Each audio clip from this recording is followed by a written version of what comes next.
Hispanic-owned businesses generate more than $460 billion each year to our economy. And for the next few minutes, we'll discuss efforts to support these businesses and their continued growth and success. Hello, everyone, and welcome to Comcast Newsmakers. I'm Robert Trainum, and I'm joined today by DeVere Kutscher. He's Chief of Staff and Senior Vice President of Strategy for the United States Hispanic Chamber of Commerce. DeVere, welcome to the program. It's always good to see you. Thank you, Robert. Thank you for having me. So let's talk about the obvious, and that is that Hispanic and Latino businesses are growing at unbelievable numbers. As I mentioned a few moments ago, it's in the billions, and it probably will grow even more. Talk to us about the current business environment for these small businesses. Sure. The United States Hispanic Chamber of Commerce represents the 3.2 million Hispanic-owned firms around the country. 3.2 million? 3.2 million, and growing.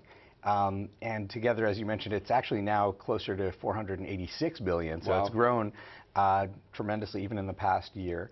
And so they're responsible for a significant economic output and impact to our nation's economy.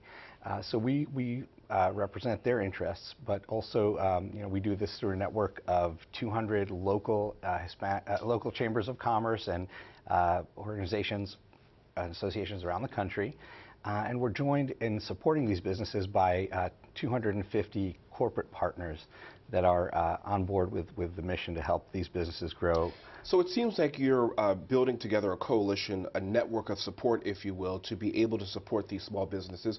My understanding is that you recently were on Capitol Hill for a legislative summit or a week. Tell us about that. Sure. We were on Capitol Hill with our members, representatives from all three of those constituents, local associations and chambers, our corporate representatives from our corporate sponsors, and of course Hispanic business owners and entrepreneurs from all over the country.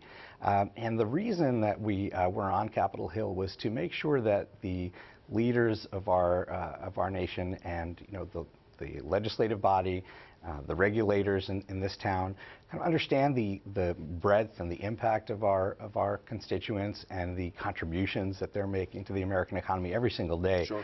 So while we advocate on behalf of Hispanic owned businesses, we never forget that first and foremost we are American businesses. So every job we create, every tax bill we pay, every product we manufacture, every service we provide goes to benefit this American economy. DeVere, I assume Latino business, Hispanic business are probably the same as in their business. They would say, look, just get out of my way. Let me be entrepreneurial.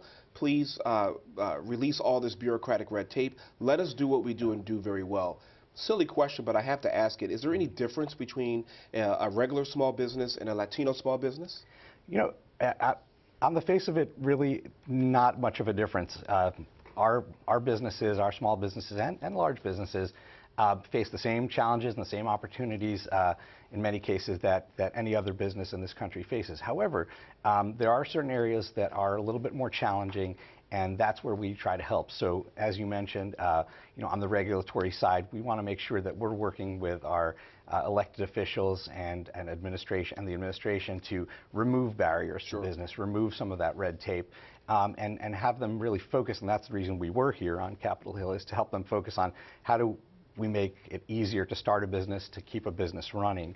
But we also work with our corporate partners and with agencies like Department of Treasury to make sure that there is greater access to capital. That is one of the more challenging areas for a lot of businesses that start out, especially if they don't have a long history in this country or more recently arrived. So we want to focus on those issues: access to capital, access to technology and information. So it sounds like a wonderful collaboration. DeVere Kutscher, thank you very much for joining us. Really appreciate it. Thank you, Keep up Robert. the great work. Thank you so much. And thank you for joining us for this edition of Comcast Newsmakers. I'm Robert Trainum. Have a great day, everybody. We'll see you next time. Bye-bye.